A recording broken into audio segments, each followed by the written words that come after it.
هذا الضيم اللي احنا شفناه انتوا تسمعوه بس مستمعين، بس ما شفتوا بعينكم تشوفون صار بينا احنا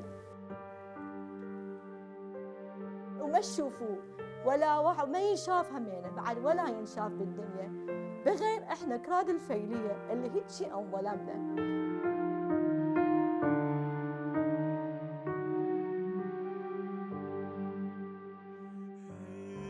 احكي لك على التسفيرات مالتنا بانها منطبوا علينا الشرطه. احنا كنا كل صغار، انا 7 سنين، اخوي 4 سنين صغير، والاخ 2 وشويه، واختي ترضع على صدر امي 7 اشهر عمرها. بحكي كنا خالين صينيه دا ناكل اكل، اجى الضابط جوا وشاف الصينيه دا نتعشى وشال الشمر هيك لزمها برجله ودفرها على السماوات، يعني احنا ما شفنا وين طار هذا الاكل، وين صار؟ على السقف ونزل لنا جوا. ابويا قال له ايش دا تسوي؟ قال انت مو عراقي. قال شلون انا مو عراقي؟ انا 4 جناسي عراقيه عندي، وابويا عراقي وجدي عراقي، فامي خطيه المسكينه ويا 4 جهال خلت فد مخده وبطانيتين شدته وقالت يعني الطريق جهالي حتى خطيه شويه جو بارد. صدق هذاك همينه شمرها همينه الشمره بحيث طلع من الباب طلع على الفراش. قالت ليش تسوي؟ اطفالي صغار هذول يستبردون متى تشوفوهم؟ الكبيره مالتهم عمرها 7 سنين. قال لا هناك منتظريكم انتم مو عراقيين، قشايه ما عندكم حق تطلعون من بيتكم انتم، هذا كله مالتنا. ابويا قال له اني من 9 سنين مشتغل بشركه بريطانيه زين، واني البريطاني يتوسل بي يقول تعال اخذك لانجلترا زين واسوي لك احسن عمل الك وجهالك زين واخلي لك احسن حياه. ابويا قال لي لا ما ابي ترابي باي يعني باي مكان باي ثمن من العالم، انا عراقي ووطني العراق واحب العراق واموت بتراب العراق. اجوا يركبون سيارات هاي مال الشرطه يعني اللي يكتبون عليها على الجبال، انا ما ادري انتم شو تقولوا لها، ركبونا على ذاك اخذونا الامن العامه. يا امن العامه احنا شفنا الدنيا مقلوبه وكون وكائنات، شلون يسيرون لل40 يعني عين المشايه هيك مشايه كله يذبونه واحد على الاخ واحد على الاخ، امشي اطلع. ابويا قام يبكي، قال له ابويا انا بس قل لي ذنبي شنو؟ قال له ذنبك انت كردي فيلي مو عراقي، لازم تطلع من الوطن.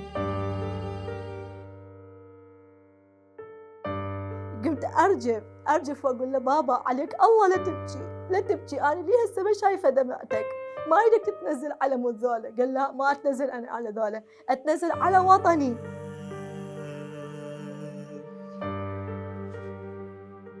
ومات بحسرة دموعي كانت تخرج، كان يقول لا تدفنوني بهالسهرة، خلوني بالنجف اذا هو واذا عمي. قال لا تدفنوني، اريد كربلاء، اريد نجف، اريد وطني تدفنوني بي، بس ما قدرنا ندفنه. هاي بقى حسرة على قلبي الآخر حياتي. هاي أمنيتي بأن أشوف ذاك الضابط اللي شمر فراشنا، شمر لعبة الله للسماء للسقف ونزلها، وأقول له حسبي الله ونعم الوكيل. إحنا ليل ونهار ماشيين بالشوك، شوك وجبال، هاي كله كانوا يطلعوه من جسمنا، الشوك من جسمنا. الشيء اللي ما أنساه بحياتي فتحت عيني أنا وأخويا الثاني، شفنا نفسنا كله شوك ودماية ومنومين بالمستشفى عينا ميتين، تاري ماخذينه من أبويا. قال ذولاك أولادكم دي يموتون، أبويا هم ميتين. شوف يعني تعال بالمستشفى هناك تدورهم، شوف تلقيهم يوم ما تلقيهم. الطفلة ما أنساها، طفلة 4 أشهر على صدر أمها كانت نايمة بحيث كانت ميتة، والأم ما تدري بنتها كانت ميتة على صدرها.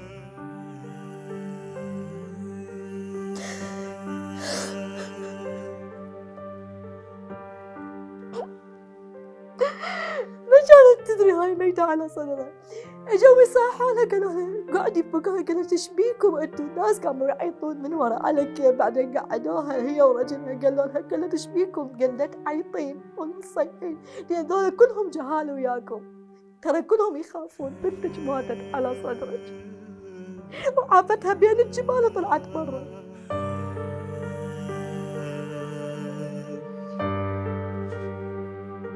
بس اقول لك فشي يقول على بيته، يقول مضيع الذهب بسوق الذهب هلقاه.